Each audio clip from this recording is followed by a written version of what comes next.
রহমতুল্লাহি ওয়া বারাকাতুহু।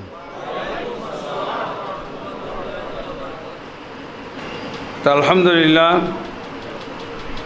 এটা অত্যন্ত একটা গুরুত্বপূর্ণ বিষয় যে মুসলমানরা বর্তমান যুগে তাদের সমাজে এবং রাষ্ট্রে ইসলাম কায়েম নেই,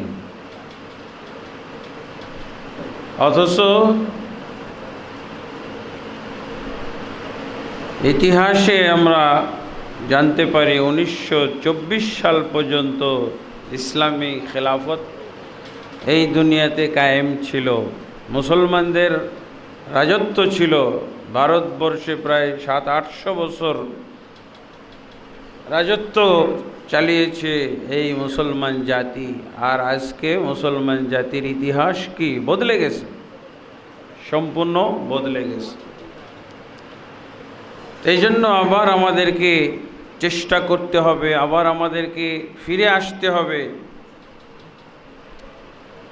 তো ইনশাআল্লাহ এ বিষয়ে আলোচনা পেশ করার চেষ্টা করব। আল্লাহ তাবারক ওয়া তাআলা যতটুক তৌফিক দান করেন।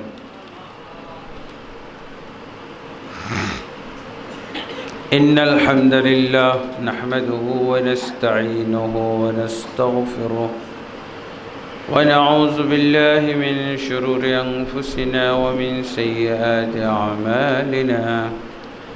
মান ইয়াহদিহিল্লাহু ফালা মুদিল্লা লাহু ওয়া মান ইউদ্লিল ফালা হাদিয়া লাহু।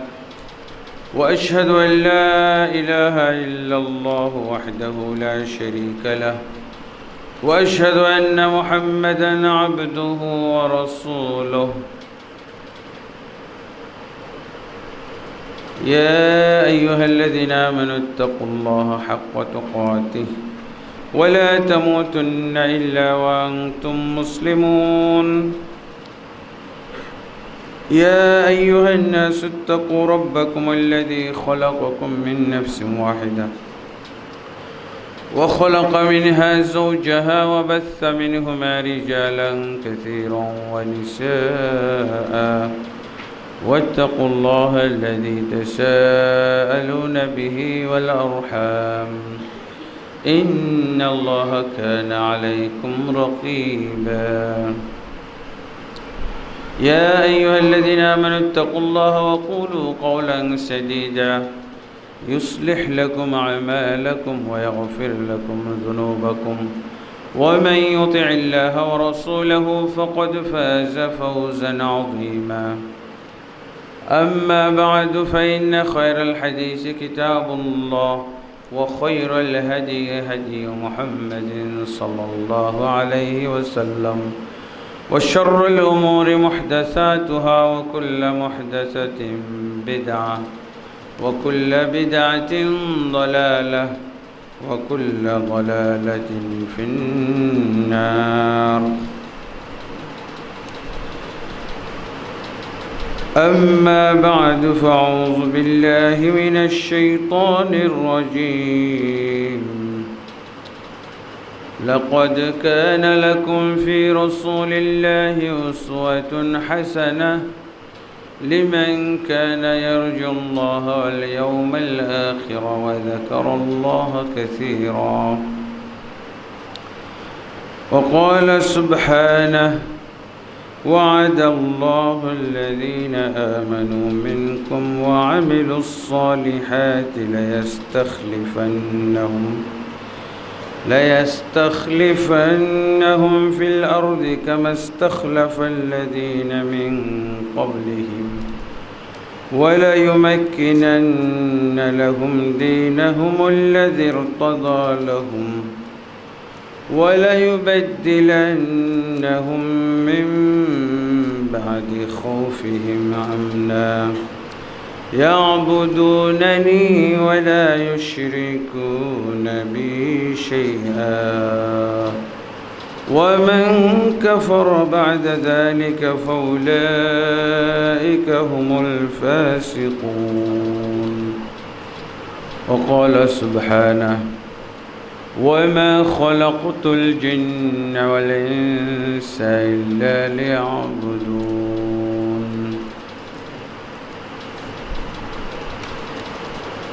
وقال النبي صلى الله عليه وسلم بني الإسلام على 5: شهادة أن لا إله إلا الله وأن محمد رسول الله وإقام الصلاة وإيتاء الزكاة وصوم رمضان وحج بيت الله لمن استطاع إليه سبيلا متفق عليه الحمد لله আল্লাহ তবারক ওয়া তাআলার অসংখ্য অগণিত হামদ সানা তারিফাত যাবতীয় গুণগান এবং শুকরিয়া যে আল্লাহ তবারক ওয়া তাআলা আমাদেরকে বাংলাদেশের এবং অত্র এলাকার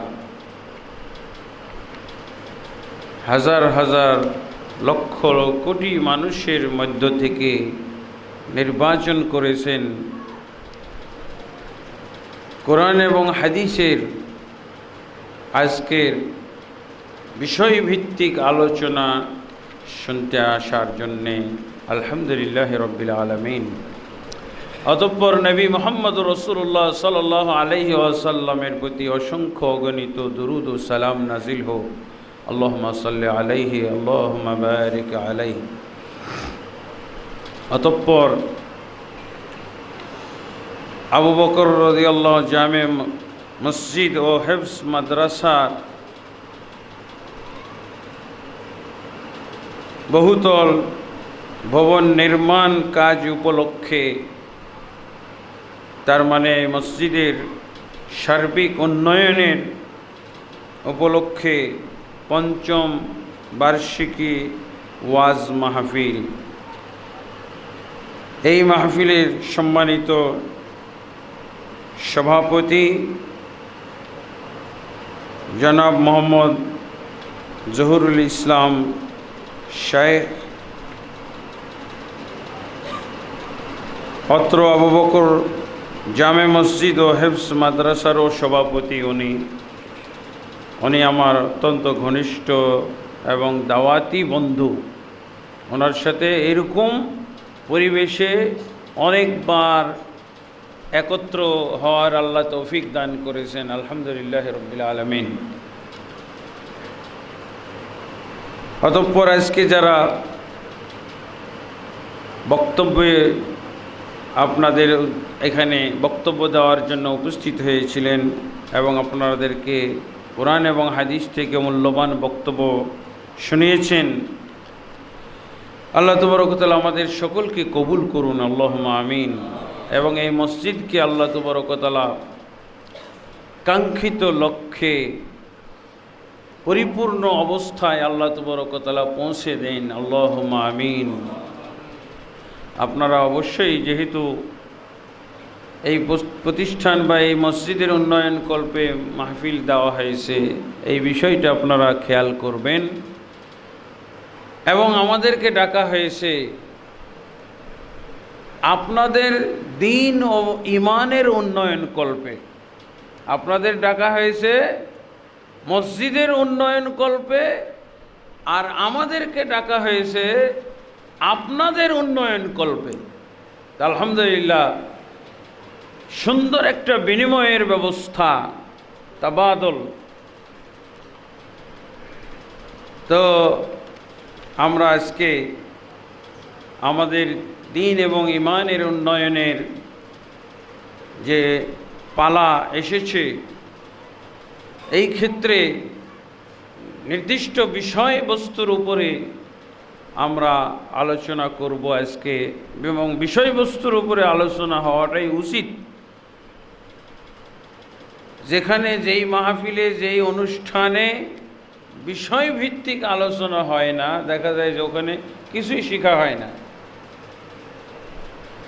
আলহামদুলিল্লাহ, আলেমদের পরিকল্পনায় যদি এরকম অনুষ্ঠান হয়, তাহলে অবশ্যই এই অনুষ্ঠানে বক্তারাও উপকৃত হইতে পারে এবং শ্রোতারাও উপকৃত হইতে পারে। এবং ওরকম বক্তাও আনা হয়। আলহামদুলিল্লাহ, আমার আগে যিনি বক্তব্য দিচ্ছিলেন দোয়ার ওপরে, খুবই চমৎকার আলোচনা। আমি আমার কানে যতটুকু আমি শুনেছি, খুবই সুন্দর আলোচনা। এই আলোচনার থেকে অবশ্যই শিক্ষণীয় আছে, অবশ্যই এখান থেকে আপনি ইলম অর্জন করতে পারবেন, যে ইলম আপনি আমলে লাগাইতে পারবেন, বাস্তবায়ন করতে পারবেন। তো ইনশাআল্লাহ আল্লাহ তাবারক ওয়া তাআলার কাছে তৌফিক কামনা করি। আপনারা দোয়া করবেন যেই বিষয়ে আমরা আলোচনা করতে যাচ্ছি, আল্লাহ তাবারক ওয়া তাআলা যেন এই বিষয়ে আলোচনার দরজা খুলে দেন এবং বিষয়কে যাতে আমরা সুন্দরভাবে ফুটিয়ে উঠাইতে পারি, সেই তথ্য, সেই ইলম আল্লাহ তাবারক ওয়া তাআলা আমাদেরকে সরবরাহ করেন। আল্লাহুম্মা আমিন। আলহামদুলিল্লাহ, আমাদেরকে শুরুতেই ভূমিকাতে একটা জিনিস জানতে হবে। যেহেতু আমরা মুসলিম জাতি, যেহেতু আল্লাহ এই মুসলিম জাতিকে সবচেয়ে বড় নেয়ামত দিয়ে ধন্য করেছেন, সেই নেয়ামতটি কি? ইসলাম।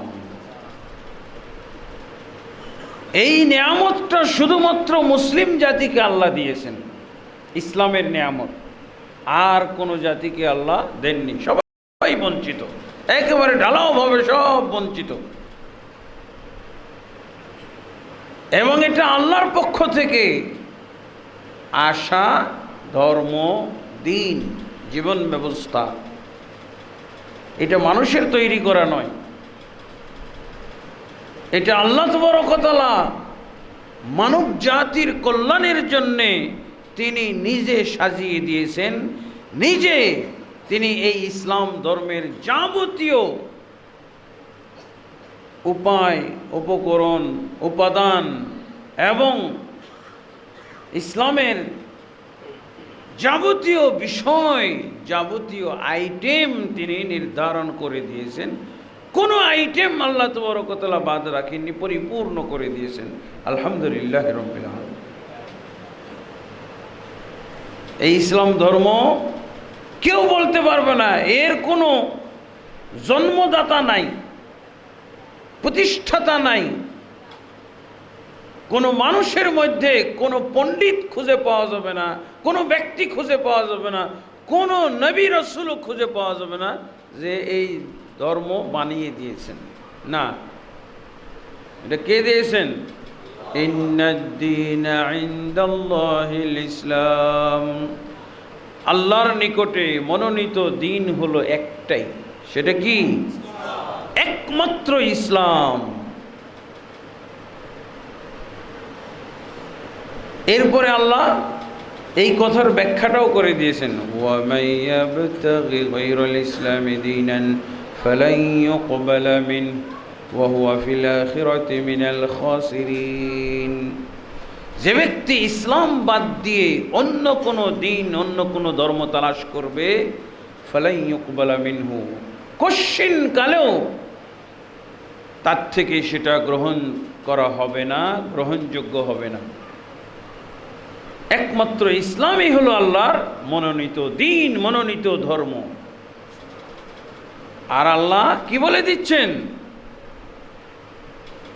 ইসলাম ছাড়া অন্য কোনো ধর্ম কেউ যদি তালাশ করে, তালাশ করলে পাবে না, তালাশ করলে তো পাওয়া যাবে। আমরাই তো অনেক ধর্মের নাম জানি, বলেন তো দু একটা ধর্মের নাম, দু চারটার নাম বলেন না।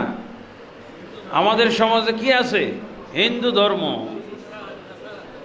হিন্দু ধর্ম, বৌদ্ধ ধর্ম, শিখ ধর্ম, ইহুদি, খ্রিস্টান, এগুলো আছে না? এগুলো তো মোটামুটি বড় বড়। তা আল্লাহ কি বলছেন? ওয়া মাইয়াবতাগি গায়রাল ইসলামি দীনা, যে ব্যক্তি ইসলাম বাদ দিয়ে কোনো ধর্ম তালাশ করবে, তালাশ করলেই তো পাবে। কিন্তু আল্লাহ কি বলছে? রেজাল্টটা কি? ফালাই ইউকবালা মিনহু, কশিন কালেও সেই ধর্ম আল্লাহর কাছে গ্রহণযোগ্য নয়, কশিন কালেও না। আচ্ছা, কেউ যদি তালাশ করে পেয়ে গেল এবং গ্রহণ করলো, বরণ করে নিল আর একটা ধর্ম, কি হবে? আল্লাহ তো বলে দিলেন কোশ্চেন কাল আল্লাহর কাছে গ্রহণযোগ্য হবে না, আল্লাহ এটা গ্রহণ করবেন না। তাহলে তার পরিণাম পরিণতিটা কি হবে? ভালো হবে? ওয়া হুয়া ফিল আখিরাতি মিনাল খাসিরিন, সে হবে আখিরাতে ক্ষতিগ্রস্তদের অন্তর্ভুক্ত। আখিরাতে ক্ষতিগ্রস্ত কে? আখিরাতে সবচেয়ে ক্ষতিগ্রস্ত ব্যক্তি হলো যে জাহান্নামের চিরন্তন অধিবাসী হয়েছে। জাহান্নামের চিরন্তন অধিবাসী কারা হবে? যারা ইসলাম ধর্ম ছাড়া অন্য কোনো ধর্ম অনুসরণ করে পালন করে মৃত্যুবরণ করেছে, তারা হবে অবশ্যই চরম ক্ষতিগ্রস্তদের অন্তর্ভুক্ত। তা আলহামদুলিল্লাহ, এবার আমরা এই ভূমিকাতে যেই দুইটা আয়াত শুনলাম, এই আয়াতের একটু আমরা অনুশীলন করি। অনুশীলন, দুইটা আয়াত তো আমরা শুনলাম, সংক্ষিপ্ত তরজমা তাফসির সহ। ইনশাআল্লাহ আরেকটু তাফসির হয়ে যায়। আয়াত আসলে যখনই আমরা তাফসির করব, এই আয়াতটা যেন আমাদের বুঝা কমপ্লিট হয়ে যায়। এই জন্য আমরা কয়টা প্রশ্ন করব। প্রশ্নটা কি? অনুশীলনী। অনুশীলনী দেওয়া হয় কেন? যে এই পাঠটা, এই দর্শটা বুঝা হয়েছে কিনা, ছাত্ররা বুঝেছে কিনা, এই জন্য। তো অনুশীলনীটা কি? অনুশীলনীটা বলি। 1 নম্বর প্রশ্ন, সকল ধর্মই কি আল্লাহর নয়? হ্যাঁ, সকল ধর্মই কি আল্লাহর নয়? প্রশ্ন করলাম আমি। হ্যাঁ, সকল ধর্ম। কিছুক্ষণ আগে তো আমরা অনেকগুলো ধর্মের নাম জানলাম, আর আল্লাহর বক্তব্য শুনলাম সূরা আলে ইমরানের 19 নম্বর আয়াত এবং 85 নম্বর আয়াত। সকল ধর্মই আল্লাহর, এই কথা যদি আমি বলি তো কি বলবেন? বক্তা আকরামুজ্জামান মাদানী যখন বলছে ঠিক, বুঝলেন না? আমাদের বাংলাদেশে বক্তারা যখন বক্তব্য রাখে, ও কিন্তু ঠিক করে না, শ্রোতারা ঠিক করে দেয়। ও কি বলে না বলে, শ্রোতারা বলে ঠিক আছে। হ্যাঁ, মানে সে যা বলল এটা আসলে ঠিক না, এর উপরে কোনো আস্থা নাই, বিশ্বাস করার উপায় নাই। হ্যাঁ, জনগণ বলে দিচ্ছে ঠিক। তা আমি বললাম, একটা ওয়াজ করলাম আজকে। কি ওয়াজ? সূরা আলে ইমরানের 19 নম্বর আয়াতের তর্জমা করার পর আমি অন টেস্ট, আপনারা বুঝলেন কিনা আয়াতটা, এই জন্য আমি একটা প্রশ্ন বা একটা সংশয় আপনাদের কাছে তুলে ধরছি, যে সংশয়ের উপরে আমাদের মুসলমান সমাজ আমল করে। কি? সকল ধর্মই আল্লাহর। হ্যাঁ, সকল ধর্মই আল্লাহর। ঠিক বলেছি আমি? বলেন আজকে আরেক স্বর চেঞ্জ করেন, একটু স্বর চেঞ্জ করেন। ঠিক বলা চলতেছে এখন, বর্তমান ওয়াজের সংস্কৃতি হলো ঠিক। এখন কি বলবেন? বেঠিক। বেঠিক। বক্তার বক্তব্য কি ঠিক না বেঠিক? বেঠিক। ঠিক আছে, বেঠিক বলাও শিখেন। হ্যাঁ, ওই ঠিক বলতে বেদাতের ওয়াজ করতেছে, শিরকের ওয়াজ করতেছে, জনগণকে বলছে ঠিক কিনা? আচ্ছা ঠিক। একটু সংস্কৃতিটা চেঞ্জ করেন। হ্যাঁ, সকল ধর্মই আল্লাহর। বেঠিক। ঠিক আছে, আলহামদুলিল্লাহ, বেঠিক বলাটা ঠিক আছে। আচ্ছা, এরপর আর একটা প্রশ্ন, তাহলে ক্লিয়ার হয়েছে? যদি সকল ধর্ম আল্লাহর হয়, তাহলে কোরআনের কোন আয়াতের সাথে কুফরি করা হলো, অস্বীকার করা হলো? কোন আয়াত অস্বীকার করা হলো? সূরা আলে ইমরানের না স্বীকার করা হলো সকল ধর্মই আল্লাহর। এই কথা বলার মাধ্যমে আমি কোন আয়াত আমল করলাম? সূরা আলে ইমরানের 19 নম্বর আয়াত আমল করলাম না কুফরি করলাম? এই আয়াতের সাথে কুফরি করলাম। কুফরি যে করা হয় কোন আয়াত? আয়াতগুলো আমাদের বুঝে নেওয়া উচিত। সূরা আনকাবুতে আল্লাহ বলছেন 47 নম্বর আয়াত, ওয়ামা ইয়াজহাদু বিআয়াতিনা ইল্লাল কাফিরুন, আমার আয়াতকে অস্বীকার করে তারা যারা কাফের। যদি আমি বলি সকল ধর্মই ঠিক, তো এই আয়াত স্বীকার করা হলো না অস্বীকার করা হলো? অস্বীকার করা হলো। এই অস্বীকারের উপরে আমাদের সমাজ কায়েম, আমাদের রাষ্ট্র কায়েম হয়ে আছে। আল্লাহু আকবার, লা হাওলা ওয়ালা কুওয়াতা। কিসের উপরে? কিসের উপরে কায়েম হয়ে আছে? আয়াত অস্বীকারের উপরে কায়েম হয়েছে, আয়াতের সাথে কুফরি করার উপরে কায়েম হয়েছে। আয়াতের প্রতি ঈমান আনছি আমরা। ওয়ামা ইয়াজহাদু বিআয়াতিনা ইল্লাজ জালিমুন, আনকাবুতের 39 নম্বর আয়াত, 47 এবং 39 নম্বর আয়াত। আচ্ছা, আরেকটা অনুশীলনী, এই দুইটা আয়াতের উপর আরেকটা অনুশীলনী। আল্লাহ মানুষকে, মুসলমানকে যে কোনো ধর্ম গ্রহণ অবলম্বন করার স্বাধীনতা দিয়ে দিয়েছেন।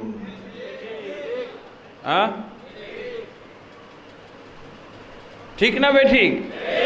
বেঠিক, আলহামদুলিল্লাহ। এটা চেঞ্জ হওয়া উচিত। বেদাত বললো জনগণ বলে ঠিক, শিরক বললো বলে ঠিক, শুদ্ধ বললে ঠিক, এটা ঠিক আছে। কিন্তু ঠিক বক্তা ঠিক করে দেবে, শ্রোতা ঠিক করে দেয়। আল্লাহ যে কোনো ধর্মাবলম্বী হওয়ার স্বাধীনতা দিয়েছেন। ঠিক না বেঠিক? বেঠিক, আলহামদুলিল্লাহ। এটা কোন আয়াত অনুযায়ী বেঠিক বললেন? 85 নম্বর আয়াত সূরা আলে ইমরানের। আগেরটা বললেন 19 নম্বর আয়াতের আলোকে, আর এইটা বলতেছেন কত নম্বর আয়াতের আলোকে? সূরা আলে ইমরানের 85 নম্বর আয়াতের আলোকে। কি বললেন?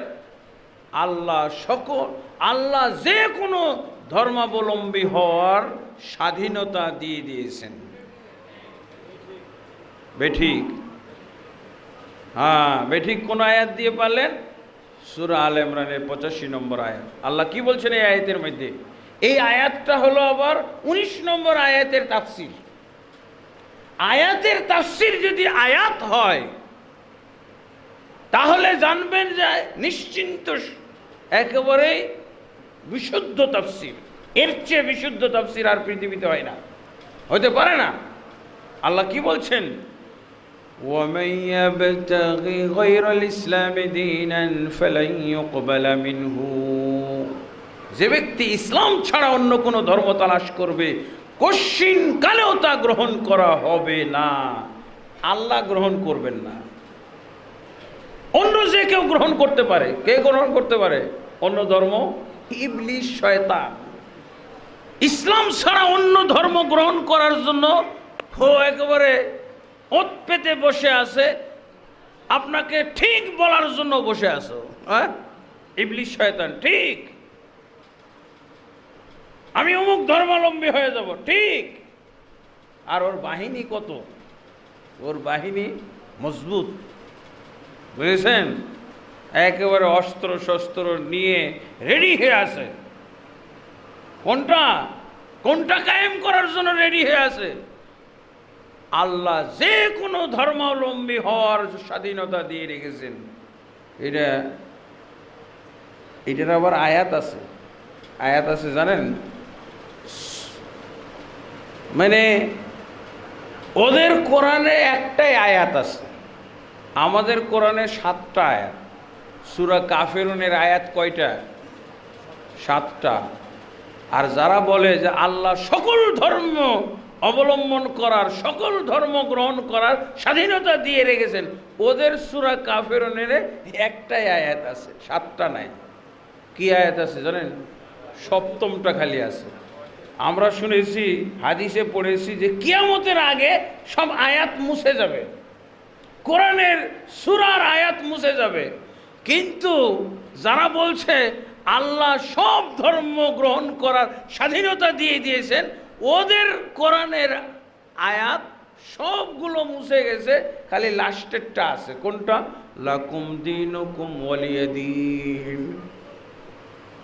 ওদের কোরআনে আগের 6টা আয়াত নাই, ওগুলো মুছে গেছে, কিয়ামতের আগেই মুছে গেছে। ওদের কোরআনে ওরা দেখতে পায় না আয়াতগুলো, বুঝেছেন? আয়াত আছে, কোনটা আছে? খালি 7 নম্বরটা আছে, লাকুম দীনুকুম ওয়ালিয়া দীন। তোমাদের জন্য তোমাদের ধর্ম, আমাদের জন্য আমাদের ধর্ম। পাইলেন এবার? ইবলিস সব ধর্ম গ্রহণ করে, সব ধর্মের প্রতিষ্ঠাতা সে। আর এর ওপর আবার কোরআনও আছে। কোরআন কি?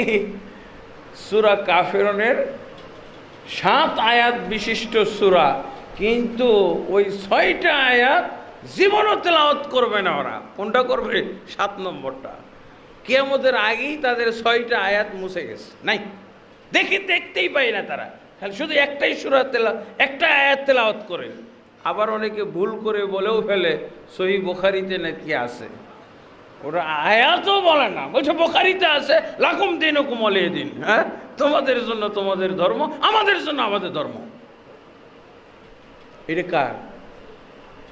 সূরা কাফিরুন আল্লাহর সূরা, কোরআনের সূরা, এটা হলো 7 আয়াত বিশিষ্ট।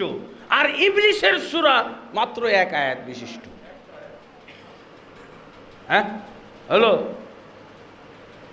বন্ধুগণ। তো আলহামদুলিল্লাহ, এই হলো ইসলামের পরিচয়।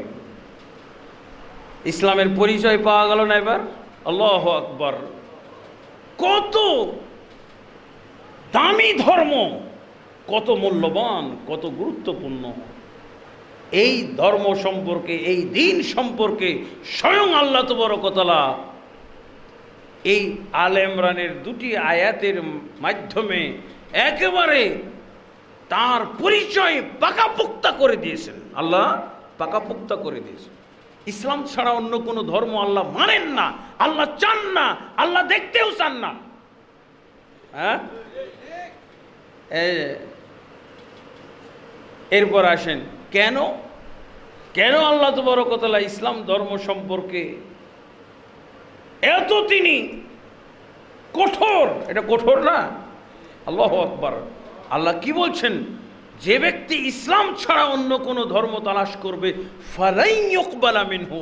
যদি আমরা আরবি গ্রামার বুঝতাম তাহলে এই বাক্যটার ওজন মাপতে পারতাম। আল্লাহু আকবার।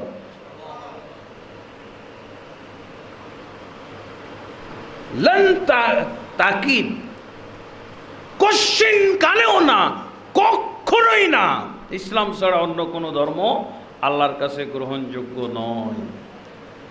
তা আলহামদুলিল্লাহ, এই আয়াতগুলো আমাদের জানতে হবে। আল্লাহ কেন ইসলাম ধর্মের এত দাম দিচ্ছেন, এত মূল্য? ইসলাম ধর্মের আগে পিছে, ডানে বামে কোনো ধর্ম আল্লাহ তাবারক ওয়া তাআলা স্বীকার করেন না, স্বীকার করেননি। কোরআনে কোথাও স্বীকার করা হয় নাই। কোরআনে কোথাও, কোনো জায়গায়, কোনো একটি সূরাতেও 1 সেকেন্ডের জন্য স্বীকার করা হয় না অন্য কোনো ধর্ম। এটাকে কি বলা হয়? এটাই হলো অসাম্প্রদায়িকতা। ইসলাম ধর্ম এটাই হলো অসাম্প্রদায়িকতা। মানে একটাই সম্প্রদায় থাকবে, আর কোনো সম্প্রদায় আল্লাহর খাতায় নাই, গ্রহণযোগ্য না। বাকি সব সম্প্রদায় হলো ইবলিসের সম্প্রদায়, ইবলিস শয়তানের। এগুলো মুসলমান আল্লাহর না, আল্লাহর বান্দা না, সব ইবলিস। বোঝা গেছে ভাই? দুইটা আয়াত মুখস্থ করেন ঠিক মতো, না তো কিন্তু কালকেই বলবেন যে সমস্যা। আমার নাম না, সূরা আল ইমরানের 19 নম্বর আয়াত, তার তাফসির হলো 85 নম্বর আয়াত। এবার বলছি যে আল্লাহ এই ইসলাম ধর্মকে এত গুরুত্ব দিলেন, এত দাম দিলেন, ইসলাম ধর্মের সাথে পাশাপাশি কোনো ধর্মের তিনি কানাকড়িও মূল্য দেননি কেন? এর জবাব আল্লাহ সূরা মায়েদার 3 নম্বর আয়াতে দিয়েছেন। এর জবাব কোথায় আছে? সূরা মায়েদার 3 নম্বর আয়াত। আল্লাহ প্রশংসা করেছেন এই ধর্মটা কেমন, এটার প্রশংসা করেছেন এই 3 নম্বর আয়াতে। কি বলছেন আল্লাহ? আল-ইয়াওমা আকমালতু লাকুম দীনাকুম। এটা এই জন্য এত দামি ধর্ম যে আল্লাহ তাবারক ওয়া তাআলা এই ইসলামকে পরিপূর্ণ করে দিয়েছেন, একেবারে সম্পূর্ণ ত্রুটি মুক্ত। পরিপূর্ণ মানে কি? কোনোর মধ্যে ত্রুটি আছে, গ্যাপ আছে, ঘাটতি আছে, কমতি আছে, কারেকশন করার বিষয় আছে, কারেকশন করতে হবে। ঘাটতি বাড়তি কারেকশন করার কোনো সুযোগ আল্লাহ রাখেননি। এই জন্য আল্লাহ বলছেন আকমালতু লাকুম দীনাকুম, তোমাদের জন্য আমি যেই দিন, যেই ধর্ম আমি নির্ধারিত করে দিয়েছি, এই ধর্মটা আমি নিজে পরিপূর্ণ করে দিয়েছি, এর মধ্যে কোনো ত্রুটি নাই। আর আপনি অন্য ধর্ম খুঁজতে যাবেন, ত্রুটির শেষ নাই, এর মধ্যে গ্যাপের শেষ নাই, অচল অবস্থা। তারপরে আল্লাহ কি বলছেন? ওয়াতমামতু আলাইকুম নি'মাতি, আল্লাহর পরিপূর্ণ নেয়ামত, আল্লাহর চূড়ান্ত নেয়ামত হলো এই দিন ইসলাম। কয়টা প্রশংসা? 3টা প্রশংসা আছে এই ইসলাম ধর্মের।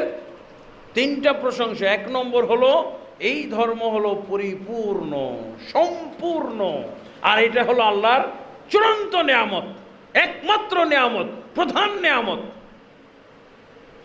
এই নেয়ামত ছাড়া অন্য কোনো নেয়ামত ভোগ করা বৈধ নয়। আল্লাহ তাবারক ওয়া তাআলা সারা পৃথিবীতে অসংখ্য অগণিত নেয়ামত বিছিয়ে রেখেছেন, নেয়ামত আল্লাহ তাবারক ওয়া তাআলা ছড়িয়ে ছিটিয়ে রেখেছেন। কিন্তু এই সমস্ত নেয়ামত হালাল হবে কখন? যখন আল্লাহর এই চূড়ান্ত নেয়ামতের মূল্যায়ন কেউ করবে, ইসলাম ধর্ম গ্রহণ করবে, ইসলামকে পরিপূর্ণভাবে গ্রহণ করবে, বরণ করবে, এদের জন্য অন্যান্য নেয়ামত ভোগ করা বৈধ। এই জন্য আল্লাহ বলছেন একটি নেয়ামত, ওয়াতমামতু আলাইকুম নি'মাতি, আমার নেয়ামতটিকে সম্পূর্ণ করে দিয়েছি। নেয়ামতটি বলতে একটাই মাত্র নেয়ামত বুঝাই না, সেটা হলো ইসলাম। আর এই ইসলাম নামক নেয়ামতের মাধ্যমে অন্যান্য নেয়ামত বৈধ হয়। যারা ইসলামের নেয়ামত গ্রহণ করেছে আল্লাহর কাছ থেকে, তাদের জন্য আল্লাহর অন্যান্য নেয়ামত ভোগ করা হালাল। আল্লাহর বাতাস একটা নেয়ামত না? এই যে শ্বাস প্রশ্বাস নিচ্ছি, এই একটা আল্লাহর নেয়ামত। এটা কাদের জন্য হালাল? যারা মুসলমান তাদের জন্য হালাল, যারা ইসলাম ধর্ম গ্রহণ করেছে তাদের জন্য হালাল। পানি, এটা কাদের জন্য হালাল? যারা আল্লাহর নেয়ামত ইসলাম গ্রহণ করেছে তাদের জন্য হালাল, অন্যদের জন্য হারাম। তারা হারাম, তারা ডাকাতি করতেছে, তারা অবৈধভাবে এগুলো ভোগ করতেছে। আল্লাহ তো বলছেন যে একমাত্র ইসলাম হলো নেয়ামত। মানে কোন নেয়ামত? আল্লাহর নেয়ামতের জগতে প্রবেশ করার দরজা ইসলাম। তুমি আগে ইসলামে ঢুকো, তারপর আল্লাহর যত নিয়ামত আছে তুমি ভোগ করো। কিন্তু ইসলামে না ঢুকে সে নিয়ামত ভোগ করবে, এগুলো হলো ডাকাত, এগুলো হলো চোর। মুসলমান ছাড়া সব চোর। যারা তাও মুসলমান হইতে হবে, আবার ওই ঠিকওয়ালা মুসলমান না, দলিলওয়ালা মুসলমান। মূর্খ অজ্ঞ মূর্খদের ঠিকের মাধ্যমে কোনো ইসলাম আসে না, দলিলের মাধ্যমে ইসলাম আসবে। ঠিক বললেই হয়ে গেল। 1 লাখ মানুষ, 2 লাখ মানুষ সবাই মিলে বলছে ঠিক না। কোনো ঠিক বলার মাধ্যমে ইসলাম হয় না। কিসের মাধ্যমে হয়? দলিলের মাধ্যমে। যদি 5 লাখ লোক বলে ঠিক, আর একটা দলিলে যদি বলা যায় বেঠিক, সব 5 লাখ বাতিল, 5 লক্ষ শ্রোতা বাতিল, 5 লক্ষ হুজুর বাতিল, 5 লক্ষ মুফতি বাতিল, সব বাতিল। একটা দলিলের কাছে যদি দলিলের বিপরীতে ঠিক বলে তাহলে সব ঠিক বেঠিক। আলহামদুলিল্লাহ। তো বন্ধুগণ, তো আল্লাহ তাবারক ওয়া তাআলা যে আমাদেরকে ইসলামের এত বড় নেয়ামত দিলেন, এই ইসলাম আমরা কোথায় রাখব? এই ইসলাম অবশ্যই আমাদের কিভাবে গ্রহণ করতে হবে? ইসলাম যে গ্রহণ করব, এই গ্রহণের নিয়ম নীতিমালাটা কি? এই ইসলাম গ্রহণের নিয়ম নীতিমালাটা কি? আমরা কি করি? আমি মাঝে মধ্যে বলি যে আমাদের দেশে 2 ধরনের ইসলাম পাওয়া যায়। কি ধরনের? 2 ধরনের ইসলাম। একটা হলো মহিলা মার্কা ইসলাম, আর একটা হলো মুফতি মার্কা ইসলাম। মহিলা আর মুফতি মিল আছে না? 2টা শব্দেই ম আছে। মহিলা ইসলাম কি জানেন? আপনাদের ঢাকার মানুষের বুঝতে খুব সহজ হবে মহিলা ইসলাম কাকে বলা হয়। ঢাকার ইসলাম, অনেক মহিলা, ঢাকা শহরে লক্ষ লক্ষ মহিলা আপনি পাবেন যাদের ইসলাম হলো যখন আজান দিবে খালি ওড়না বা শাড়িটা মাথার উপরে দিয়ে দাও, শেষ। এটা হলো ইসলাম। এখন বর্তমান যুগে মহিলাদের কাছে ইসলাম হলো এটা। আপনারা দেখছেন, লক্ষ্য করে দেখছেন এরকম ইসলামকে কোন জায়গায় আমরা নিয়ে গেছি? এটা হলো মহিলা ইসলাম। হ্যাঁ, এরপরে আপনি ওকে আর কোথাও পাবেন না। আপা আপনি কি মুসলমান? আপনি কোন ধর্ম পালন করেন? এই যে ইসলাম। কেন আপনি দেখলেন না আজান দেওয়ার সময় কেমন করে কাপড়টা মাথায় দিয়ে দিলাম? আপনি দেখলে বুঝলেন না আমি মুসলমান? আমি যে আমার ধর্ম ইসলাম, আপনি দেখে বুঝতে পারলেন না? ওর আজানের আগেও কোনো কাম নাই, পরেও কোনো কাম নাই, একমাত্র ওর ইসলাম হলো মাথা টাকা।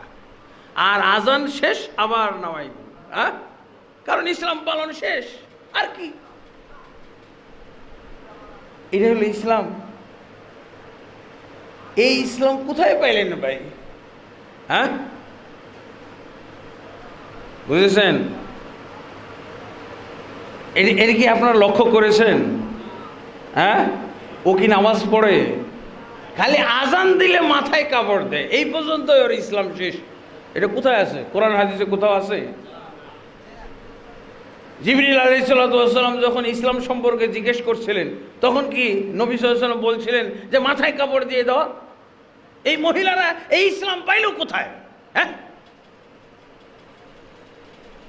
মহিলাদেরকে এই ইসলামের ওয়াহি কে করে দিল? ইবলিস ছাড়া আর কেউ এখানে দায়ী আছে? এই ইসলাম কে শিখাইছে মহিলাদেরকে? একমাত্র ইবলিসের ইসলাম। ইবলিস শিখাইছে এই ইসলাম। ইসলাম ভাই, ইসলামের ফিগারটা আপনি সামনে আনেন। ইসলাম কাকে বলে এইটা আগে ঠিক করেন, তারপরে ইসলাম কায়েম করাটা, ইসলামকে প্রতিষ্ঠিত করা, এটা তো পরের কথা। আগে ইসলামটা চিনবেন না আপনি? তো মহিলা মার্কা ইসলাম। এই মহিলারা কি বলতেছে? আমাদের সমাজে ইসলাম কায়েম আছে। কিভাবে দেখেন না? আমার দেখা দেখি আমার মেয়েও কাপড় দেয়। আজান দেওয়া শুরু হইলে আমার মেয়েও শিখে গেছে।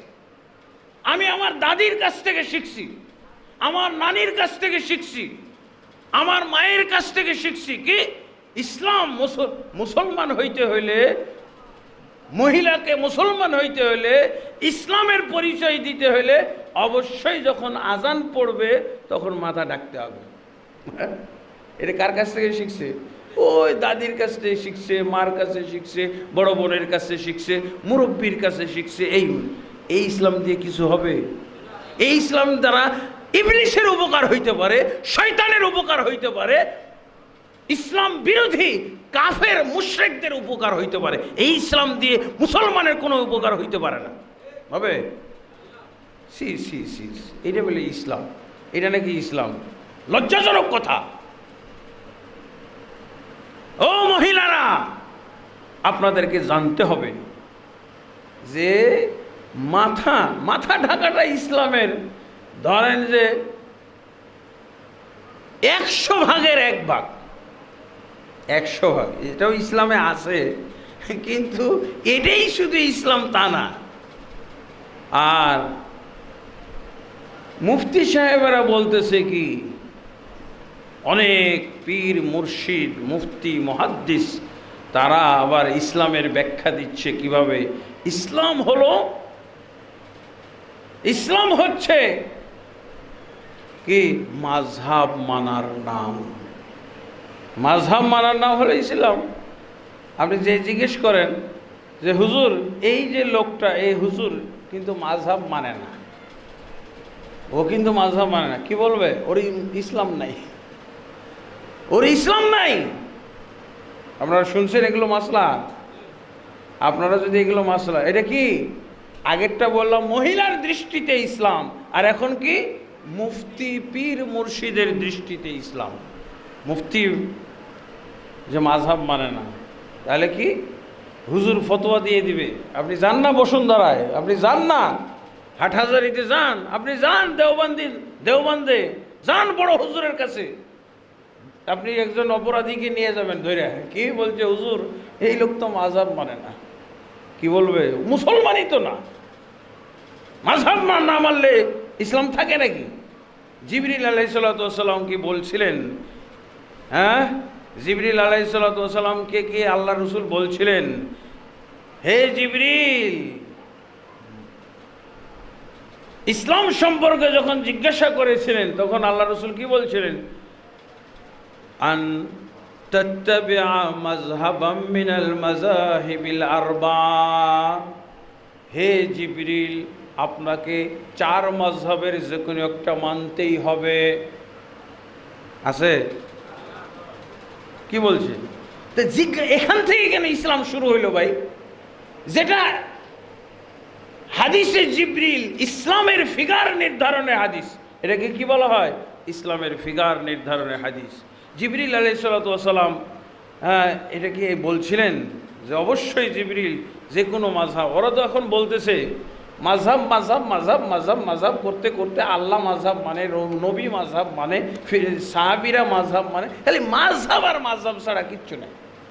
বড় বড় হুজুর দেখবেন, আমরা যারা সহি আকীদার ভাই তারা বলে যে নবীকে মাযহাব মানতে বলছে নাকি? সাহাবীরা কোন মাযহাবে ছিলেন, নবী কোন মাযহাব বলতে বলছেন? এখন তারা গবেষণা করে এত উন্নতি ঘটাইছে গবেষণার, আল্লাহ মাযহাব মানে, নবীও মাযহাব মানে, ফেরেশতা না কি বলে সাহাবীরাও মাযহাব মানতেন। বই পড়েন আপনি। বর্তমান যুগে গবেষণা হচ্ছে, গবেষণা কে করে? বড় বড় হুজুর গবেষণা করে বলছে যে সাহাবায়ে কেরাম মাযহাব মানতেন। দেখেন, আব্দুল্লাহ ইবনে মাসউদের মাযহাব আছে, আব্দুল্লাহ ইবনে আব্বাসের মাযহাব আছে, যায়েদ বিন সাবেতের মাযহাব আছে, আব্দুল্লাহ ইবনে ওমরের মাযহাব আছে। কেতাবে লিখে দিছি তারা, এখন কেতাবে মাযহাব। মুফতি মুহাদ্দিসদের এখন ইসলাম হলো মাযহাবের মধ্যে, বোঝা গেছে? অথচ এখনো কিন্তু আল্লাহর ইসলাম কি আর রসুলের ইসলাম আসতেই পারি না। মহিলা মাযহাব আর মহিলাদের ইসলাম আর মুফতি মুহাদ্দিসদের ইসলামের মধ্যে এখনো আমরা বিচরণ করতেই আছি।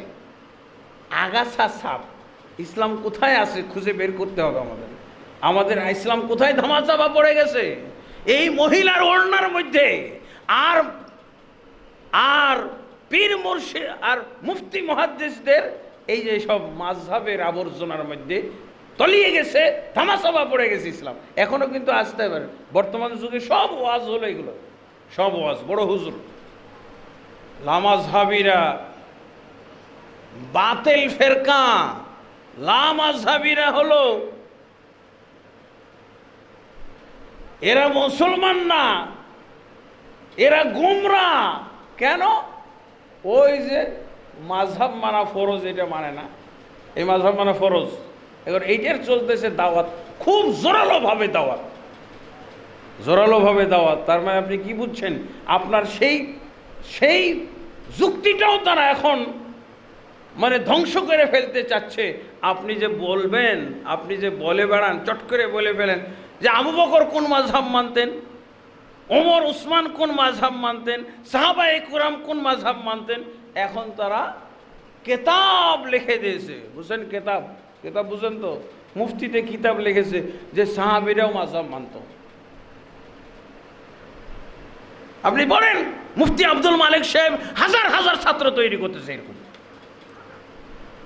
হানাফি মাযহাবের সবচেয়ে বড় আলেম বাংলাদেশে, সবচেয়ে বড় আলেম। এখন আপনি আপনার যুক্তি বন্ধ করে দেওয়ার ব্যবস্থা করছে, মানে যা কিছু আছে সব কিছু দিয়ে এখন মাযহাব হলো আসল। ইসলামের আসল জিনিস কি? মাযহাব। কালেমা, নামাজ, রোজা, হজ, যাকাত, এই জায়গায় আসতেই পারেন না, এই জায়গায় আসার সুযোগই নাই। এর আগেই আপনি পরিবেশটা এত দূষিত হয়েছে, আপনি যে খালি বলেন বসুন্ধরায় নামাজের পরে দাঁড়িয়ে বলেন যে মুসল্লিয়ানে কেরাম, মুসলিম ভাই ও বন্ধুগণ, আমাদেরকে কোরআন মানতে হবে আর সুন্নাহ মানতে হবে, এই কথাটা খালি বলে দেখেন, চতুর্দিক থেকে আপনাকে ঘেরাও করে দেবে। এই লোক কোরআন হাদিস বলে কেন? বুঝেছেন? আল্লাহু আকবার। আপনি একটা বাজে কথা বললেও এত খেপবে না, যেই কথা বললে তারা বেশি খেপে। কি? আমাদেরকে কোরআন হাদিস মানতে হবে, আমাদেরকে কোরআন সুন্নাহ অনুসরণ করতে হবে, কোরআন সুন্নাহর বাস্তবায়ন করতে হবে। একেবারে বল্লার মতো। বল্লা বুঝেন তো? ওই যে বল্লার চাকে যদি ঢেল দেন, এই সুন্দর এই কথাটা, যেই কথাটা রসুলের মুখ দিয়ে বেরিয়েছিল, এই কথাটা আপনি বসুন্ধরায় বলে দেখেন, আপনার প্রতি এতগুলো তহমত আসবে। কতগুলো তহমত! এই লোকটা কোরআন হাদিস করে কেন? এ মনে হয় মাযহাব মানে না। মাসলা বের করবে, এ মনে হয় মাযহাব মানে না, এ মনে হয় তরিকা মানে না, এ মনে হয় পীর মুরিদি মানে না, এ মনে হয় বুজরুগানে দিন বুজরুগানে রাত কিচ্ছু মানে না। এতগুলো বুঝবে, কোরআন হাদিস শুনলে চুলকানি, সর্বনাশ। এই বলে কি? দেখছেন আপনি ইসলাম, আর এই ইসলাম তো আগে কায়েম করবেন, ইসলামের ঠিকানাটা শুদ্ধ করেন। ইসলাম পাবেন কোথায়? ইসলাম কাকে বলে? আল্লাহ ইসলাম কাকে বলেছেন? জিবরিল আলাইহিস সালাম ইসলাম কাকে বলেছেন? আল্লাহর রসুল ইসলাম কাকে বলেছেন? সাহাবায়ে কেরাম ইসলাম কাকে বলেছেন? বুখারী মুসলিমে ইসলাম কাকে বলা হয়েছে? কোরআন হাদিসে ইসলাম কাকে বলা হয়েছে? এইটা আগে ঠিক করেন। এটা ঠিক করাই মুশকিল হয়ে গেছে। আপনি কোরআন হাদিস বললেও অপবাদ এবং তহমতের শিকার হবেন, আপনি প্রশ্নবিদ্ধ হবেন, আপনি সন্দেহের শিকার হবেন, সন্দেহের শিকার হয়ে যাবেন। বুঝে এই লোকটা পর্যবেক্ষণ করো তো, এই কোরআন হাদিস এই যুগে তো কোরআন হাদিস করার লোক নাই, আমাদের মধ্যে তো নাই। আমরা মাযহাব এগুলো করি। হ্যাঁ, বুঝেছেন? আর একটা জগতে চলে যাবেন, ওরা বলবে না মাযহাব তো মুফতি মুহাদ্দিসরা মাযহাব নিয়ে আসে, আমাদের কাম হলো তরিকা নিয়ে। তরিকা মানলে আর কিচ্ছু লাগে না। এই যে এতক্ষণ আলোচনা করলাম, এগুলো কি? মানুষের ইসলাম। আমরা যে ইসলাম কায়েম করব, ইসলামী রাষ্ট্র প্রতিষ্ঠা করব, তো কোন ইসলাম রে ভাই? মানুষের ইসলাম না, আল্লাহর কসম মানুষের ইসলাম না। এতক্ষণ যাবৎ যা বলছিলাম সব এগুলো মানুষের ইসলাম, এগুলো মুফতি মুহাদ্দিসদের ইসলাম, মহিলাদের ইসলাম। এই ইসলাম না। আমাদেরকে যে ইসলাম কায়েম করতে হবে এগুলো একটাও না, এগুলো হলো বাজে ইসলাম, এগুলো আমাদের সমাজের ইসলাম, সামাজিক ইসলাম, যে ইসলাম নিয়ে আজকে বেশি মেহনত হচ্ছে। এ কোন ইসলামের কথা ভাই?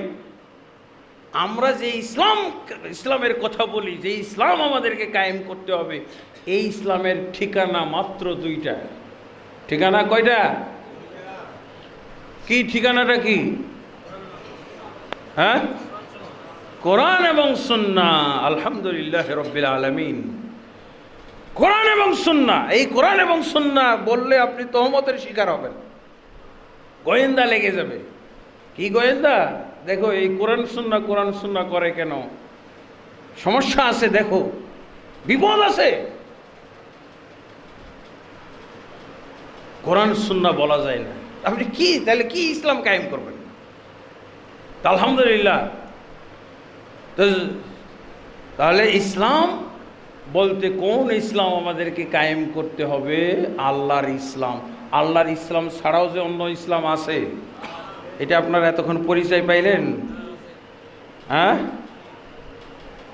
এই ইসলাম এমনকি আমাদের বাংলাদেশে, আমাদের ভারতবর্ষে ইসলাম কায়েম করার জন্য, ইসলাম প্রতিষ্ঠিত করার জন্যে কিছু সংগঠনও তৈরি হয়েছে। সংগঠন তৈরি হয়েছে। আপনারা ভুল বুঝবেন না, মনে কষ্ট নেবেন না, আমার বাস্তব অভিজ্ঞতা। একজন ইসলাম কায়েমের আন্দোলনের প্রতিষ্ঠাতা নেতা, তিনি বলছেন, ওই পাকিস্তান আমলের বা পাকিস্তানের একটা বই পড়ছিলাম, সেখানে লেখা আছে पाकिस्तान में स्टेट लॉ के तौर पर सिर्फ फिक़्ह हनफी को करार दिया जाएगा।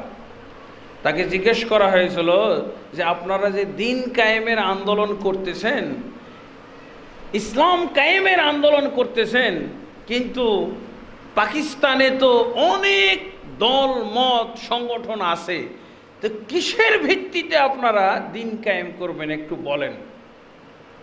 তো উনি উর্দু ভাষী পণ্ডিত, তো উনি কি বলেন, पाकिस्तान में स्टेट लॉ के तौर पर सिर्फ फिक़्ह हनफी को करार दिया जाएगा। মানে পাকিস্তানের রাষ্ট্রীয় ধর্ম,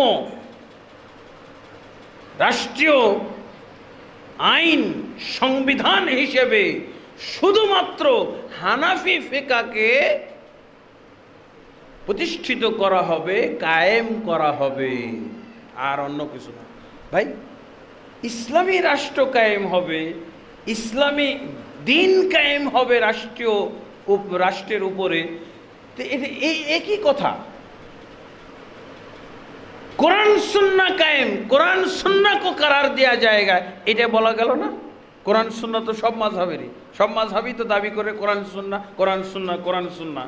কিন্তু বর্তমান যুগে এই কোরআন সুন্নাহটার জবটাও ভুলিয়ে দেওয়া হচ্ছে, কোরআন সুন্নাহর জিকির নামটাও ভুলিয়ে দেওয়া হচ্ছে এখন। আর তাহলে কিভাবে আমরা তাদেরকে বিশ্বাস করতে পারি? কোরআন সুন্নাহ রব যদি আমার মুখের মধ্যে না থাকে, আমি যদি পরিত্যাগ করে থাকি, তাহলে সর্বনাশ হয়ে যাবে না? এই কোরআন সুন্নাহ রব আবার আমাদের বিলুপ্ত হতে বসেছে, বিলুপ্ত হতে চলেছে। আবার এই রব আমাদের মুখে মুখে আনতে হবে, কোরআন সুন্নাহ, কোরআন সুন্নাহ, কোরআন সুন্নাহ, কোরআন সুন্নাহ। ওরা খেপে যাচ্ছে। এক শ্রেণীর মুসলমান, শুধু এক শ্রেণীর না, 90% মুসলমান খেপে যাবে কোরআন সুন্নাহ, কোরআন সুন্নাহ শুনলে। আমি নিজের অভিজ্ঞতা, জীবনের আমার নিজের অভিজ্ঞতা, এই তিক্ত বাজে অভিজ্ঞতা আমার নিজের জীবনে হয়েছে। আমি এক জায়গায় গেছিলাম বক্তব্য দিতে। আমি তো আবার আহলে হাদিসদের চাইতে বেশি দেখা যায় যে ওই হানাফি পীর মুরিদি জগতে বেশি যাওয়া হয়, বুঝেছেন? এই জন্য আহলে হাদিসের মধ্যেই কিন্তু আমার পরিচিতি কম, ওই বেদাতি সমাজের মধ্যেই বেশি যাওয়া হয়। নারায়ণগঞ্জে গেছিলাম, নারায়ণগঞ্জে এক জায়গায় গেছিলাম, ওরা হলো রেজবি তরিকার লোক, বুঝেছেন? ওদের মসজিদে গেছি দাওয়াত দিতে, বক্তব্য। তো বলছে ইমাম যিনি, উনি নতুন ইমাম, তো কেবল নিয়োগ হয়েছে, অথবা নিয়মিত ইমামের পরিবর্তে উনি, যাই হোক নতুন। তো ওনাকে আমি বললাম যে ভাই, আমি এই মসজিদে বক্তব্য দিতে চাই, যে কোন ওয়াক্তে সবচেয়ে বেশি মুসল্লি হবে। একটা দাওয়াতি সফরে গেছিলাম, তা আগে জানতাম না এটা রেজবিদের মসজিদ, রেজবি তরিকা। তো উনি অনুমতি দিয়ে দিয়েছে, আমি তো গেছি মাগরিবের টাইমে, মাগরিবের সালাত পড়েছি। পড়ার পর আমি ওই ইমাম সাহেবকে বললাম, ওই যে অনুমতি নিয়েছিলাম, আপনি বলেছিলেন মাগরিবের টাইমে আসেন। হ্যাঁ, উনি একটু খুশিও হয়েছিল, মদিনা ইউনিভার্সিটিতে লেখাপড়া করছি। কিন্তু ওই তখন আমার মসজিদের সভাপতি উপস্থিত উনি আমাকে বলছেন যে হুজুর আপনি বয়ান দিবেন, ঠিক আছে, সমস্যা নাই, কিন্তু আমার 2টা প্রশ্নের উত্তর আগে দিতে হবে। 2টা প্রশ্নের উত্তর। কী প্রশ্ন? তো প্রথম প্রশ্ন হলো আপনার মাযহাব কি এটা বলেন। আমি কি মাযহাবের দাওয়াত দিতে গেছি? আমি কোরআন হাদিসের দাওয়াত দিতে গেছি, আমি ইসলামের দাওয়াত দিতে গেছি। কিন্তু আমার ওই গোটা মসজিদের মুসল্লিদের ধর্মটা কি এখন বুঝেন? ধর্মটা কি এখানে প্রশ্ন থেকেই বোঝা যায় না যে ওরা ইসলামের নামে মাযহাব পালনকারী, ওরা নাম মাত্র মুসলমান ইসলাম, কিন্তু মূল জিনিস হলো ওদের কাছে মাযহাব। আমাকে প্রথম প্রশ্ন করেছে যে আপনার মাযহাব কি এটা বলেন, তাহলে আমার কোরআন হাদিসের আলোচনা হবে, আমি ইসলামী আলোচনা করতে পারবো। তা আমি তো জোড়াতালি দেওয়ার একটা চেষ্টা করলাম, বলছি ইমাম আবু হানিফা রহমতুল্লাহ আলাইহির মাযহাব যা ছিল আমারও মাযহাব তাই। সভাপতি সাহেব বললেন আচ্ছা বুঝছি হানাফি মাযহাব, ঠিক আছে, মানে এটা প্রশ্নের উত্তর ঠিক, পাস। আচ্ছা ঠিক আছে, এরপরে বলছে 2টা প্রশ্ন করা। দ্বিতীয় প্রশ্ন করতেছে, দেখেন ইসলাম কিভাবে আগাছা, কচুরি পানা, আগাছা, এই আবর্জনার মধ্যে কিভাবে ধামাচাপা পড়ে আসে। আগে আপনি আগাছাগুলো চিহ্নিত করবেন।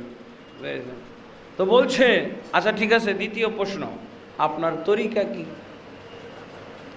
এখনো আমি মুসলমান হইতে পারি নাই, মাযহাব হানাফি মাযহাব বলার পরও যথেষ্ট না আমার মুসলমান হওয়ার। এখন আমার দ্বিতীয় প্রশ্ন উত্তর দিতে হবে, আপনার তরিকা কি। আমার তো মাথায় ঘুরপাক খাইতে লাগছে যে এরা তো তরিকা বলতে আবর্জনা, তরিকার আবর্জনা বানায় রাখছে এরা। নকশবন্দিয়া, চিশতিয়া, কাদেরিয়া, আর কি মুজদ্দিদিয়া, কি ভাই, সাবেরিয়া, তিজানিয়া, গাউসিয়া, ইত্যাদি ইত্যাদি। এই আগডুম বাগডুম এইসব তরিকে একটা বলে ফেললেই হবে। বদমাশিয়া বললো চলবে, হারাম খরিয়া বললো চলবে, এগুলো তাও চলবে। কিন্তু আমি তো বুঝে ফেলেছি এখন, ওইটা তো জোড়াতালি দিয়ে চালানো গেল। ইমাম আবু হানিফা রহমতুল্লাহ মাযহাব, আমার মাযহাব তাই। ইযা সাহাল হাদিস ফাহুয়া মাযহাবি। ওনার এই উক্তির বলে আমি বলে ফেলেছি যে আমার মাযহাব হলো আবু হানিফা রহমতুল্লাহ মাযহাব। উনি বলছেন হানাফি মাযহাব, বুঝে গেছি। দ্বিতীয় প্রশ্ন যখন বলছে আমি আর বুঝে কুলাইতে পারছি না কি জবাব দিব, কারণ ওদের কাছে তো এই যে এইসব জব। তারপর আল্লাহর উপরে ভরসা করে এখানে আর গোজামিল দেওয়ার কোনো পথ খুঁজে পেলাম না। তখন আমি বলে ফেললাম যে আমি ভাই মুহাম্মদী তরিকার মানুষ, মুহাম্মদী তরিকা, আমার তরিকা হলো মুহাম্মদী তরিকা। আল্লাহর কসম করে বলছি এই মসজিদের ভিতরে আমাকে কাফের কাফের কাফের, আমি মুহাম্মদী তরিকা কেন, এই জন্য আমি কাফের, আমাকে বের করে দেওয়া হলো। আপনি এই মসজিদে খুতবা বা বয়ান দিতে পারবেন না, কারণ আপনার দ্বিতীয় প্রশ্নে আপনি ফেল করছেন। দ্বিতীয় প্রশ্ন পাশ করতাম, কি প্রশ্ন, কি উত্তর দিলে, এই যে কোনো বদমাশিয়া তরিকা, হারাম খরিয়া তরিকা একটা বললেই হইতো। মুহাম্মদী তরিকা বলছি, মুজাদ্দিদিয়া, নকশবন্দিয়া, চিশতিয়া, কতগুলো পাওয়া যায় না। আলেম তার নামের শেষে কাদেরিয়া, অমুক কাদেরি সাহেব, কাদেরি বুঝলেন তো, কাদার মানে তো হলো ভাই ময়লা, ময়লা আবর্জনা। অমুক কাদরি মানে কাদের মানে হলো ময়লা আবর্জনা। কাদের আব্দুল কাদের, কাদেরি, কিন্তু ওরা বলে কাদরি, ঠিক আছে, ময়লা আবর্জনা। ও তো বেদাত এবং শিরকের ময়লা আবর্জনার মধ্যে বসবাস করে। যত কাদেরি খুঁজে পাবেন সব ময়লা আবর্জনা, শিরক এবং বেদাত আর কুফরির আবর্জনার মধ্যে বসবাস করে। আমাকে 3বার কাফের বলে বিদায় করে দিল, আর একটা সূরা ফাতিহাও পড়ার কোনো সুযোগ নাই, একবারে বিদায়। এই হলো অবস্থা। তাহলে আমাদের যুগের ইসলাম হলো এরকম। আমি নিজে আমাদের বাংলাদেশেরও, আমি যখন ওই উর্দু কিতাবটা পড়লাম, উর্দু কিতাব পড়ার পর একজন বাংলাদেশে দিন কায়েমের যিনি আন্দোলনের নেতা ছিলেন, অনেক আগের ঘটনা, 1979 সনের মার্চ মাসের 3 তারিখ সম্ভবত, আমি জিজ্ঞেস করেছিলাম নেতাজিকে, একবারে সর্বোচ্চ নেতা, বলছে আমাদের বাংলাদেশে তো আপনারা দিন কায়েমের আন্দোলন করতেছেন, উনি আমার ওস্তাদ, 3 দিনের ট্রেনিং কোর্স, 3 দিনের একটা ট্রেনিং কোর্স হয়েছিল।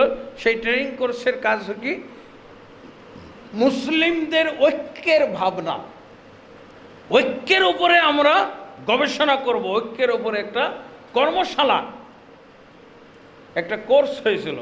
সেই কোর্সে ওনাকে পেয়ে গেছি। উনি হলেন বাংলাদেশের সর্বোচ্চ নেতা, আর ইনি হলেন উনি হলেন পাকিস্তানের সর্বোচ্চ নেতা, আর ইনি হলেন বাংলাদেশের সর্বোচ্চ নেতা। ঠিক ওই প্রশ্নটাই আমি করলাম যে দেখি দলের নামেও মিল আছে। তা আমি বললাম যে আমাদের বাংলাদেশে তো নানান ধরনের দল আছে, আহলে হাদিসও আছে, যারা কোরআন হাদিস বলে। তো এই দেশে যদি আল্লাহ আপনাদেরকে দিন কায়েম করার সুযোগ করে দেন, হ্যাঁ, তা আপনারা কিসের ভিত্তিতে করবেন এত দলমত? তো উনিও একই জব, ঠিক ওই উর্দুটারই ট্রান্সলেশন আমাকে শোনাই দিলেন যে আমাদের বাংলাদেশে যদি আমরা সংবিধান লিখি, সংবিধান আমরা চালু করব, সেই সংবিধান হবে হানাফি মযহাবের ভিত্তিতে গঠিত একটি সংবিধান। তবে কিছু ব্যক্তিগত স্বাধীনতা থাকবে, হ্যাঁ, পারিবারিক বিষয়ে, সামাজিক বিষয়ে কিছু যার যার মাযহাব, যার যার দল সংগঠন অনুযায়ী কিছু স্বাধীনতা দেওয়া থাকবে, তবে মূল হবে হানাফি মাযহাব অনুযায়ী। কারণ এই দেশের সংখ্যাগরিষ্ঠ মুসলমান হলো হানাফি মাযহাবের। কেন? সবার ধর্ম ইসলাম 98%। তাহলে ইসলামের ফিগার, ইসলামের উপাদান, ইসলামের আইটেম কি, ইসলামের ফিগার কি, এটা না জানার কারণে কত বড়টা ভুল হয়ে গেছে। এখন বেনামাজি দিয়েই নাকি ইসলাম কায়েম হবে। কত পার্সেন্ট বেনামাজি? 98% বেনামাজি দিয়ে ইসলাম কায়েম। আর এদের ইসলামের খোঁজ খবরও নেওয়া হবে না। এদের ইসলাম কায়েমে করার জন্য ডিউটি দেওয়া হয়েছে, খুবই হালকা ডিউটি, যে ভাই ভোটের সময় আসলে ভোট মেরে দেবে, শেষ। তুমি কি করো না করো এটা দেখার বিষয়ে, তুমি ইসলাম কায়েমকারী, তুমি দিন কায়েমের সদস্য। খবরও রাখে না, 98% বেনামাজি। আর এই বেনামাজিগুলোকে নামাজি বানানোর কোনো টেনশন নাই, বরং কায়েম করতে চাই ইসলাম, কিন্তু সালাত কায়েম করবে না, সালাত কায়েম করবে না। এইটা তাদের কোনো হেডেক, তাদের কোনো চিন্তার কারণই না। 98% বেনামাজি, তারা জানতেও চেষ্টা করে না না। সেই দিন কায়েমের লোক, সেই দিন কায়েমের সদস্য, সেই দিন কায়েমকারী যদি ভোট দিয়ে দেয়। এই যে আমার কাছে একজন আছে, আমার সাথে আমার সফর সঙ্গী আছে, সে বলছে আমার এলাকায় হিন্দুরাও ভোট দেয়, দিন কায়েমওয়ালাদেরকে হিন্দুরাও ভোট দেয়, হিন্দুতে ভোট দেয়, তাও ভোট নেবে। তুমি কি কায়েম করবে দিনের নামে? আগে অবশ্যই যদি আল্লাহর দিন কায়েম করতে চায়, যারাই আল্লাহর দিন কায়েম করতে চাইবে আল্লাহর জমিনে, তাদেরকে অবশ্যই এই 98% বেনামাজির দিকে লক্ষ্য দিতে হবে। এই 98% বেনামাজিকে নামাজ বানাইতে হবে। তারপর এই 98% নামাজি ধরেন, তাহলে 98% নামাজি হলে, হ্যাঁ, 98% বেনামাজি হলে 2% নামাজি না? 2% নামাজি যদি আপনি হিসাব বের করেন, বাংলাদেশে কত 2% নামাজি হলে কতজন? 15-16 কোটির মধ্যে কতজন নামাজি পাওয়া যাবে বলেন? তারপরও এই 2% নামাজির মধ্যে আহলে হাদিসও আছে। আহলে হাদিস, আপনি বলবেন যে আহলে হাদিসরা মনে হয় নামাজি না, 2%-এর মধ্যে এদেরও বসবাস 2%-এর মধ্যে, 2% নামাজি। এই জন্য দেখবেন বলতেছে লোকটা আহলে হাদিস, কিন্তু বেনামাজি। আহলে হাদিস বেনামাজি আছে, হ্যাঁ। কি আপনি বলবেন? দেখেছেন নাকি আহলে হাদিস হলেই সে নামাজি? এগুলোই হলো দলীয় আহলে হাদিস। এই আহলে হাদিসের মধ্যে কোনো কল্যাণ নাই, এই আহলে হাদিসের মধ্যে কোনো মঙ্গল নাই, এই আহলে হাদিসে কোনো বরকত নাই। এই আহলে হাদিস হলো আহলে খাবিস, নামাজ পড়ে না, আবার আহলে হাদিস কিসের?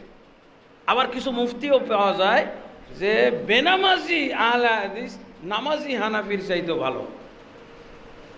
এটা হলো একেবারে কঠিন ভণ্ডামি ফতোয়া, এটা কঠিন ভণ্ডামি ফতোয়া, নাউজুবিল্লাহ, এটা হইতে পারে না।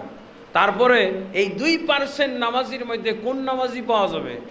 ওই নামাজি পাওয়া যাবে যাকে আল্লাহ রাসূল সাল্লাল্লাহু আলাইহি ওয়াসাল্লাম বলেছিলেন, 3 বার বলেছিলেন কি, ইরজি ফাসাল্লি ফাইন্নাকা লাম তুসাল্লি, ফিরে যাও তুমি নামাজ পড়ো, তোমার নামাজটা হয় নাই। কাকে বলেছিলেন? নামাজিকে বলেননি? নামাজিকে বলেছিলেন তো। সেই নামাজি কি ছিলেন? সাহাবী। সেই সাহাবী নামাজিকে কি বলেছেন?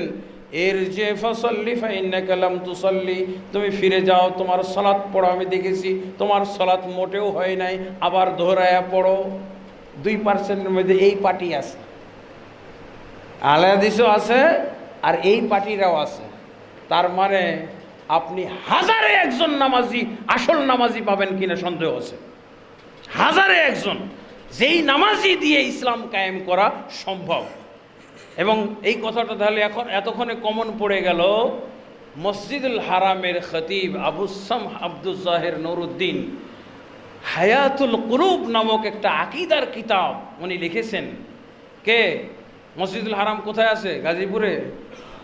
কোথায় আছে? হ্যাঁ, মসজিদুল হারাম মক্কার মসজিদ বলা হয়। সেই মক্কার মসজিদের খতিবের রিপোর্ট। তিনি কি বলছেন? আমি প্রায় বলি, বলতে মজা লাগে, বাস্তবতা আমি খুঁজে পাই, ওনার বক্তব্যের বাস্তবতা আমি অক্ষরে অক্ষরে পাই। তিনি বলছেন, আল্লাহ তাবারক ওয়া তাআলা যাদের মাধ্যমে দিন কায়েম করেছিলেন, যাদের মাধ্যমে ইসলাম কায়েম হয়েছিল, যাদেরকে আল্লাহ তাবারক ওয়া তাআলা পৃথিবীর কাফের এবং মুশরিকদের উপরে বিজয়ী দান করেছিলেন, এইরকম মুসলমান বর্তমান যুগে যদি খুঁজতে যাওয়া যায়, হাজারে একজন পাওয়া যাবে কিনা সন্দেহ। কে সন্দেহ করেছে? এই আমি যদু মিয়া আকরামুজ্জামান না, মসজিদুল হারামের খতিব, প্রাক্তন খতিব আবু সামহ আব্দুল জাহের নুরুদ্দিন। ওনার কিতাবটার নাম কি? কিতাবটা আরবি ভাষায় আমার কাছে আছে। আর আমার কাছে এই যে কালেমার মর্ম কথা একটা বই, আমি এটা ভূমিকাতে নিয়ে আসছি এবং কয়েকবার আমি উদ্ধৃতি করেছি এই বক্তব্যটা। দেখেন, কালেমার মর্ম কথা একটা বই, এই যে দেখছেন না, এই বইয়ের মধ্যে আমি তার উদ্ধৃতিটা নিয়ে এসেছি।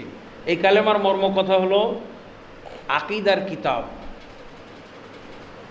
কালেমা, ওই যে আশহাদু আল্লা ইলাহা ইল্লাল্লাহ, ইসলামের যে প্রথম রুকন, এইটার উপরে ভিত্তিশীল হইতে হবে গোটা ইসলাম। গোটা ইসলামের ফাউন্ডেশন হলো কি?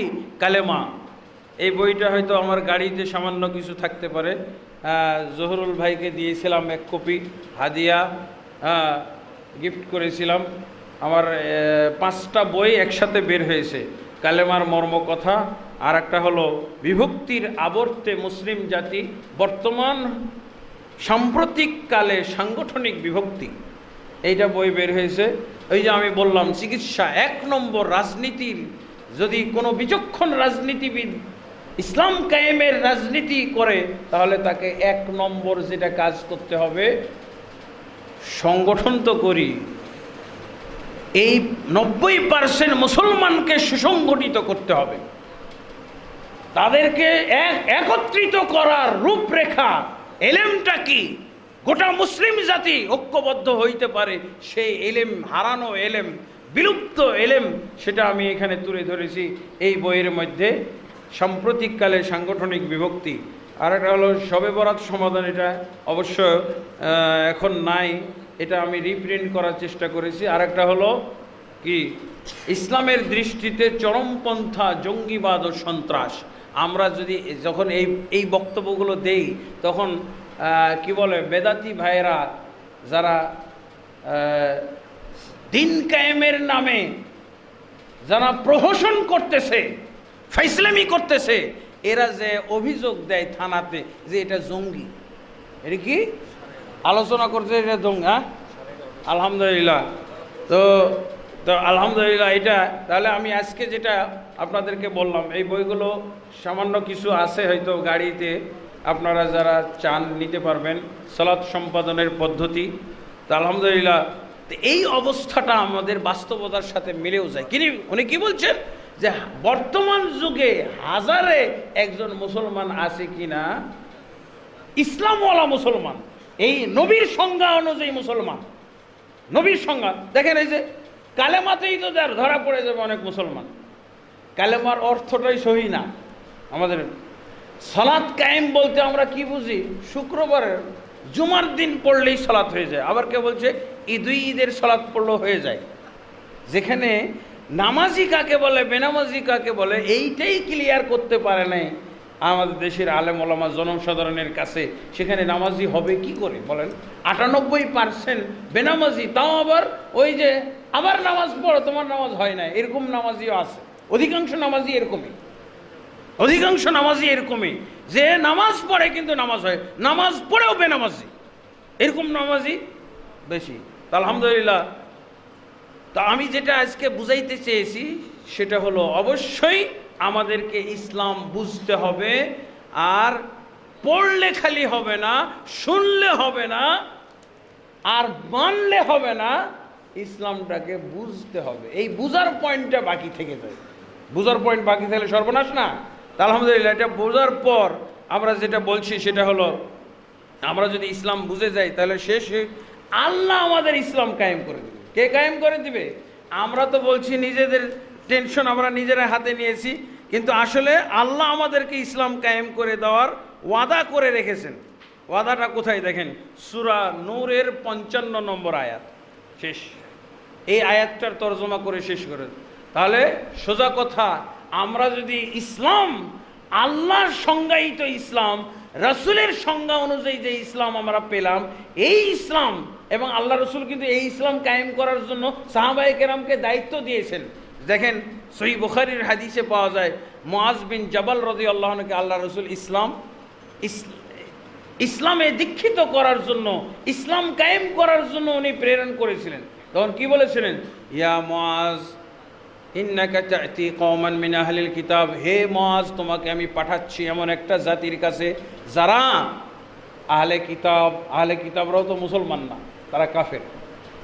ফালিয়াকুন আউওয়ালা মা তাদউহুম ইলাইহি শাহাদাতু আল্লা ইলাহা ইল্লাল্লাহ। মুআজ, সর্বপ্রথম ইসলামের যেই কথাটা তুমি তাদেরকে শোনাবে সেটা হলো শাহাদাতু আল্লা ইলাহা ইল্লাল্লাহ ওয়া আন্না মুহাম্মাদুর রাসূলুল্লাহ। তাহলে ইসলামের সর্বপ্রথম যারা ইসলাম কায়েম করবে, তারা কোথা থেকে ইসলাম কায়েম করবে? শাহাদাতু আল্লা ইলাহা ইল্লাল্লাহ কায়েম করবে। মুআজকে বলছেন, এর আগে কিছু বলছে যে না, দেখো তুমি আগে তাদের সমর্থন নাও, আগে সমর্থন করে কি না তুমি তাদের মাঝে দিন কায়েম করবা, ভোটটা আগে চাও, যদি ভোট দেয় তাহলে তুমি কালেমা বলবে না। এটা হলো সিরিয়াল। রাসূলুল্লাহ সাল্লাল্লাহু আলাইহি ওয়াসাল্লাম নিজে সিরিয়াল বলে দিচ্ছেন, হে মুআজ, তুমি সর্বপ্রথম তাদেরকে দিন কায়েমের জন্য সর্বপ্রথম যে জিনিসটার দিকে দাওয়াত দিবে সেটা হলো কালেমা, আশহাদু আল্লা ইলাহা ইল্লাল্লাহ ওয়া আন্না মুহাম্মাদুর রাসূলুল্লাহ ফাইনহুম আতাউকা লিযালিকা।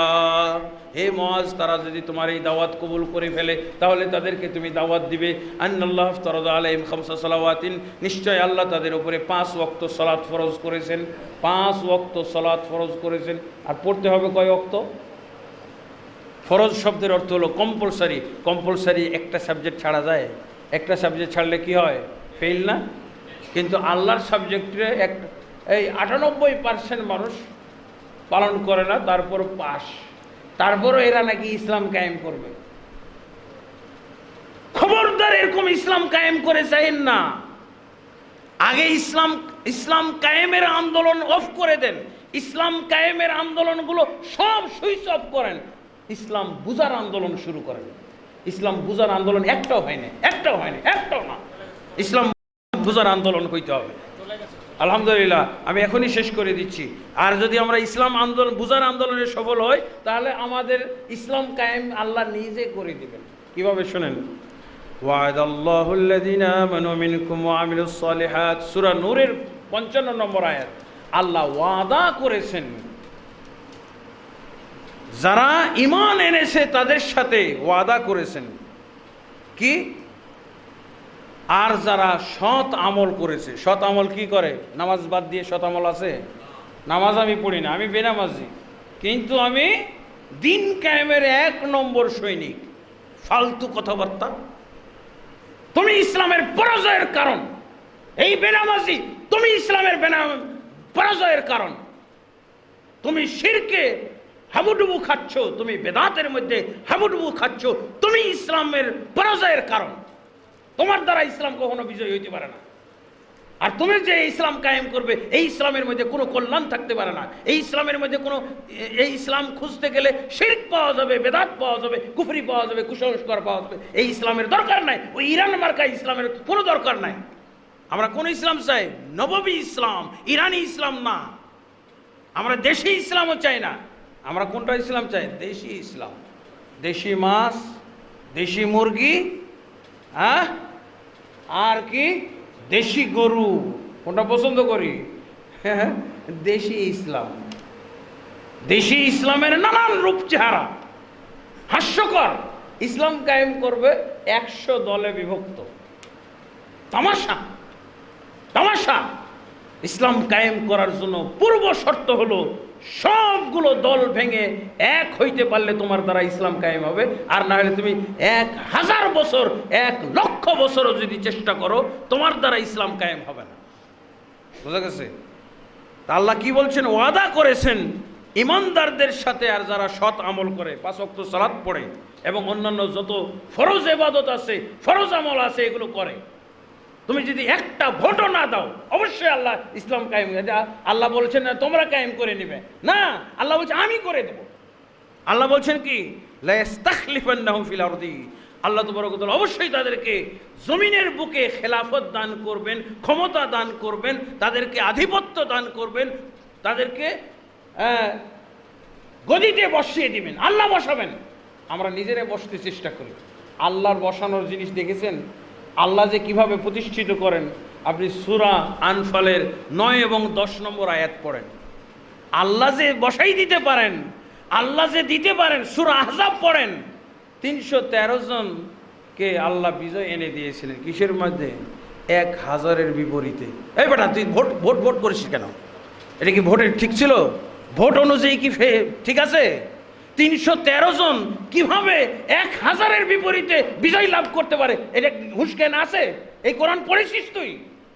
তো বলছে আমি নিজে কায়েম করে দেব। না, আল্লাহ বলেছেন আমি কায়েম করে দেব। তোর কাজ হলো ইসলাম চিন, ইসলাম বুঝ, ইসলাম অনুশীলন কর, ইসলামকে বাস্তবায়ন কর। নিজের ব্যক্তি জীবনে, পারিবারিক জীবনে, সামাজিক জীবনে তুমি তোমার 3.5 হাত বডির ভিতরে, 3.5 হাত বডির ভিতরে 3টা ইসলাম কায়েমের স্তর রয়েছে, আর একটা হলো বাইরে, সেটা হলো সমাজ এবং রাষ্ট্রে। 3.5 হাত বডির মধ্যে হলো আপনি যদি আপনার অন্তরে ইসলাম কায়েম করতে পারেন, আপনার জবানে ইসলাম কায়েম করতে পারেন, আপনার অঙ্গে প্রত্যঙ্গে ইসলাম কায়েম করতে পারেন, তাহলে আল্লাহ তাবারক ওয়া তাআলা বলছেন আমি তোমার সমাজে, তোমার রাষ্ট্রে ইসলাম কায়েম আমি করে দেবো। তোমার দরকার নেই, তোমার টেনশন করার দরকার নেই। 313 জনের বিরুদ্ধে, 1000-এর বিরুদ্ধে আল্লাহ 313 জনকে বিজয় করেছিলেন না? ওরা কি নিজেরাই বিজয় হয়েছিল, নাকি আল্লাহ নিজে বিজয় দান করেছিলেন? কিভাবে বিজয় দান করেছিলেন? এটার আপনি ইতিহাস নেন। ওই পাগলের দল বলে যে আল্লাহ নাকি ইসলাম কায়েম করে। এই বেটা, বদরের যুদ্ধ পড়, সূরা আনফালের 9 এবং 10 নম্বর আয়াত পড়, সূরা আহজাব পড়। কিভাবে 10,000-এর বিপরীতে 3,000 কিভাবে বিজয় হয় পড়। ভোট ভিক্ষা করে করে তোর বাজে অভ্যাস হয়ে গেছে। ভিক্ষুকের দল, ফালতু কোথাকার। ভোট নিয়ে নিয়ে বিজয় হবে। কিসের ভোট নিয়ে বিজয় হবে? এই ইতিহাস ইসলামে নাই। এই ইতিহাস মুসলমানদের ইতিহাস নয়। 313 জন 1000-এর বিপরীতে। এটা কি ভোটে জিতেছিল, না আল্লাহ জিতাই দিয়েছিল? ভোটে জিতেছিল নাকি? শক্তিতে জিতেছিল নাকি? সংখ্যাগরিষ্ঠতায় জিতেছিল নাকি? কিসে জিতেছিল? আল্লাহর সাহায্যে তারা জিতেছিল। আল্লাহ তো ওই কথাটাই বলছে, আমি তোদেরকে খেলাফত দান করব, তুই আগে রেডি হয়ে আয়। তুই আগে উপযুক্ত হ, আমার দৃষ্টিতে তুই মুসলমান হয়ে দেখা, আমার দৃষ্টিতে তুই ইসলাম কায়েম করে, তোর বডির মধ্যে ইসলাম কায়েম করে দেখা, আমি তোর সমাজে তোর রাষ্ট্রে আমি ইসলাম কায়েম করে দেবো। এটা আল্লাহ বলছেন। আল্লাহ বলছেন না তোমরা কায়েম করে নেবে, আল্লাহ বলছেন আমি কায়েম করে দেবো। এই কথাটা মেরে মাথায় ধরে না? অনুবাদ বুঝো না? ইসলাম কায়েমের জন্য দাঁড়ে দাঁড়ে ভিক্ষা চেয়ে বেড়াচ্ছে, আর সে হলো পাক্কা বেনামাজ। তার আকীদা পুরো নষ্ট, সে আকীদার কোনো খোঁজ খবর রাখে না। সে কত নষ্ট আকীদার মধ্যে হাবুডুবু খাচ্ছে। সে সব কিছু ছাড় দিতে চায় শুধু ভোটটার আশায়। বলছে না, ও কবর পূজা করছে, কবর করুক, ও শিরক করতেছে, করুক, থাক, ভোটটা না। হিন্দুরও ভোটের দরকার আছে। বন্ধুগণ, মাঝে মধ্যে আমাদের প্রয়োজন পড়ে, হ্যাঁ, আগুন লেগে গেলে হিন্দু দ্বারাও আমি আগুন নিভাইতে পারি। মসজিদে আগুন লেগেছে, হিন্দু সাময়িক, আল্লাহ তো বলেই দিয়েছে সহিহ বুখারীর হাদিস, ইন্নাল্লাহা ইউআইয়িদু হাযা দ্বীন বিরাজুলিন ফাজির। আল্লাহ এই দিনকে সাহায্য করে থাকেন ফাসিক ফাজের মানুষ দ্বারা। সহিহ বুখারী মুসলিম আছে না? কিন্তু ফাসিক ফাজের পিছনে আমি ঘুরে বেড়াবো নাকি যে ভাই আমাকে ভোটটা দাও? না, আমি ভালো মুসলমান তৈরি করব, আমি আকীদাওয়ালা মুসলমান তৈরি করব, আমি সহিহ আকীদার মুসলমান তৈরি করব, আমি শিরক বর্জনকারী মুসলমান তৈরি করব, আমি বেদাত মুক্ত মুসলমান তৈরি করব। আমার কাজ হলো এটা, আমার দাওয়াত হলো এটা। আর আল্লাহ ওরা বিশ্বাসই করতে যায় না, ওরা আবার তামাশা করে। হ্যাঁ, ওদেরকে ফেরেশতা এসে, হ্যাঁ বেটা, ফেরেশতাই, কোরআন বলে দিয়েছে ফেরেশতা দিয়ে আল্লাহ সাহায্য করবেন, ফেরেশতা দিয়ে আল্লাহ বিজয় দান করবেন। এর ইতিহাস তোর জানা আছে? সূরা আহজাব পড়ে দেখ, 10,000-এর বিরুদ্ধে 3,000 মুসলমান কিভাবে বিজয় হলো। ওরা কি নিজেরা বিজয় হয়েছিল? একটা ঢিলও ছুটতে হয় না, সব আতঙ্কে নিজেদেরকে নিয়ে ব্যস্ত। আল্লাহ আজকে কি ঘটবে, কি হবে? 3,000, 10,000-এর আমাদের বিপরীতে 10,000 সৈন্য এসেছে, তাও 3,000-এর মধ্যে শিশু আছে, 3,000-ও পুরা হয় নাই শিশু। ইবনে ওমর বলছেন আমার বয়স 15 বছর, 15 বছরের শিশুগুলো তাও এসেছে। 15 বছরের শিশু এসে, হ্যাঁ, 3,000 পূর্ণ হলো। আল্লাহ কি বলেছেন? সেদিন আল্লাহ তাবারক ওয়া তাআলা মুসলমানদেরকে যুদ্ধেই লাগতে দেয়নি। কি বলছেন? ওয়ারসালনা আলাইহিম রিহান ওয়া জুনুদান লাম তারাওহা। হে মুসলমানরা, তোমরা আতঙ্কিত হয়ে গেছিলে, তোমরা সাহস হারিয়ে ফেলেছিলে, তোমাদের সারা শরীরে ভূমিকম্প চলতেছিল, তোমাদের আতঙ্কে শরীর কাঁপতেছিল ভূমিকম্পের মতো। তখন আমি আল্লাহ তোমাদেরকে কি করলাম? তোমাদেরকে রেহাই দিয়ে দিলাম, তোমাদেরকে আমি যুদ্ধেই খাটাইলাম না। আমি কি করলাম? আরসালনা আলাইহিম রিহান, আমি আল্লাহ সেই 10,000 কাফেরকে পরাজিত করার জন্য, তাদেরকে শায়েস্তা করার জন্যে ঘূর্ণিঝড়, প্রচণ্ড বেগে ঝড় তুফান আমি তাদের মাঝে পাঠিয়ে দিলাম। ওয়ার জুনুদান লাম তারাওহা, এবং এমন বাহিনী আমি পাঠিয়ে দিলাম তোমরা কখনোই এই বাহিনী দেখো নাই। কোন বাহিনী? হ্যাঁ, আমি ইসলাম যদি চিনতে সক্ষম হই, আল্লাহ আমাকে বিজয় দিবেন। আমি নিজে বিজয় ছিনিয়ে আনবো আমি মুশরিক, আমি বেদাতি, আমি কবর পূজা, মাজার পূজা, মূর্তি পূজায় আমি ব্যস্ত। হ্যাঁ, আমি হিন্দু, বৌদ্ধ, খ্রিস্টানদের সাথে আতাত করে চলি, তাদের সাথে মিশে একাকার হয়ে যায়, আর আমি ইসলাম কায়েম করব? অরণ্যের রোদন, নিষ্ফল আবেদন, কখনো না। আমাদেরকে ইসলাম চিনতে হবে, বুঝতে হবে, এবং আল্লাহ তখন কি করবেন? আল্লাহ বলছেন আমি তোমাদের দিনকে, আল্লাহ বলেননি এই আয়াতে যে তোমরা দিন কায়েম করে নেবে সহজভাবে, আল্লাহ বলছেন আমি দিন কায়েম করে নেব। আল্লাহু আকবার। শুধু এই উদাহরণটা দিয়ে শেষ করব, আপনারা আয়াতটা পড়ে নিয়েন ভাই, সুন্দর আয়াত, সূরা নূরের 55 নম্বর আয়াত। আল্লাহ বলেছেন যারা ঈমান আনবে, যারা সৎ আমল করবে, এদেরকে আমি ক্ষমতায় বসাবো, ওদের ক্ষমতায় আসার দরকার নাই।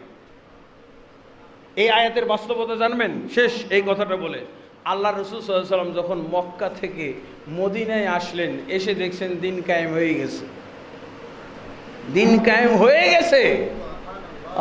রাসূল জানেন না, রাসূল সাল্লাল্লাহু আলাইহি ওয়াসাল্লাম এসে দেখছেন গোটা মদিনার লোক সব তাকে রিসিভ করার জন্য চলে গেছে। আল্লাহু আকবার। রাসূল জানেনই না দিন কায়েম হয়ে গেছে মদিনার মধ্যে। আল্লাহু আকবার। যিনি নেতা, দিন কায়েমের যিনি নেতা, তিনি মক্কাতে, অথচ মদিনায় দিন কায়েম হয়ে গেছে। মদিনার লোকেরা দলে দলে সব মুসলমান হয়ে রেডি হয়ে আসে রাসূলুল্লাহ সাল্লাল্লাহু আলাইহি ওয়াসাল্লামকে রিসিভ করার জন্য। আর ইহুদি খ্রিস্টান মুনাফিকরা সব নিচু হয়ে গেছে। আল্লাহু আকবার।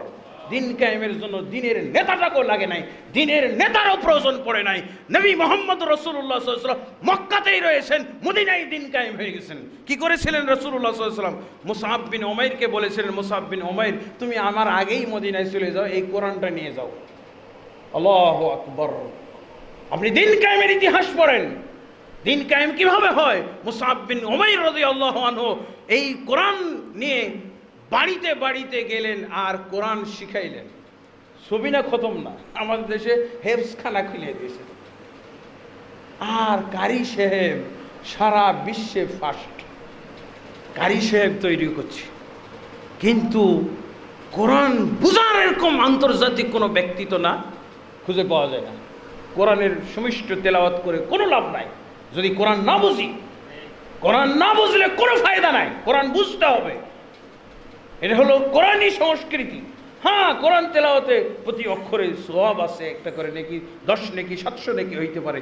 কিন্তু কোরআন সংস্কৃতি, কোরআনের সবিনা খতম, কোরআনের তেলাওয়াত, কোরআনের পঠন পাঠন এটাই শেষ, এখানেই শেষ না। ইদাব্বিরুল কুমরা, তাদবীর, কোরআনকে বুঝতে হবে, অনুধাবন করতে হবে কোরআনে আছে কি। দেখেন তো কোরআনে কত সুন্দর জিনিস আছে। হ্যাঁ, আমি তোমাদের খেলাফতের ব্যবস্থা করে দেব, আমি তোমাদেরকে ক্ষমতায় বসিয়ে দেব। যেমনভাবে আমি 1000 কাফেরের বিরুদ্ধে 313 জনকে বিজয় করে দিয়েছিলাম। খন্দকের যুদ্ধের দিন 10,000 কাফেরের বিরুদ্ধে 3000 মুমিন মুসলিমকে আমি বিজয় করে দিয়েছিলাম। এগুলো পড়েন, কোরআনে আছে। আল্লাহ রসুল সাল্লাল্লাহু আলাইহি ওয়াসাল্লাম মদিনায় আসতেছেন, গোটা মদিনার কাফের মুশরিকরা মুসলমান হয়ে আল্লাহ রসুলকে রিসিভ করতে গেছে। ইয়া রাসূলুল্লাহ, আসেন আসেন। কবিতা পড়ছেন আপনারা? অবশ্যই সেই কবিতা সহিহ সনদে পাওয়া যায় না। আল্লাহ রসুল আসার আগেই দিন কায়েম, লোক যথেষ্ট লোক, দিন কায়েমের জন্য যত লোকের দরকার সব লোক তৈরি হয়ে গেছে রসুল আসার আগে। খালি রিসিভ করেছে। আল্লাহ রসুল দেখে কলিজা ঠান্ডা হয়ে গেছে। আল্লাহু আকবার, এই লোকগুলো তো আমি গঠন করি নাই, কোরআন দ্বারা গঠিত হয়ে গেছে, কোরআন দ্বারা মুসলমান তৈরি হবে। আল্লাহু আকবার। দিন কায়েম আল্লাহ করে দেন। এই বোকার দল, এই বোকা মুসলমান, দিন কায়েম জোর করে করা যায় না। যারা আল্লাহর দিন বুঝবে, যাক আলহামদুলিল্লাহ। আমি হয়তো লম্বা সময় নিয়ে ফেলেছি, জানি না কত সময় পার হয়ে গেছে, আমিও আবেগ আপ্লুত হয়ে গেছি। যাক, আজকে আর বাড়াইতে চাই না, সময় শেষ হয়ে গেছে, সময় সমাপ্ত ঘোষণা করতেছি। ভাই আলহামদুলিল্লাহ। তবে আপনারা আলোচনায় শুধু শুনবেন এমনটা নয়, আপনাদের দিন এবং ঈমান উন্নয়ন কল্পে আমি যা বলার বললাম, এখন আপনারা মসজিদ উন্নয়ন কল্পে যা করার আপনারা করবেন। আল্লাহ আপনাদেরকে তৌফিক দান করুন।